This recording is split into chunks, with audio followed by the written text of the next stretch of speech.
Öksürük aslında bir savunma refleksidir. Hava yollarını temizlemek için vücudumuzun verdiği doğal bir tepkidir. En sık neden üst solunum yolu enfeksiyonlarıdır. Soğuk algınlığı ve grip sonrası haftalarca sürebilir.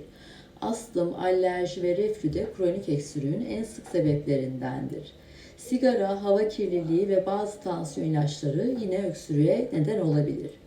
Eğer öksürük 3 haftadan uzun sürüyorsa, kanlı balgam, kilo kaybı veya nefes darlığı eşlik ediyorsa mutlaka göğüs hastalıkları uzmanına gitmenizi öneririm.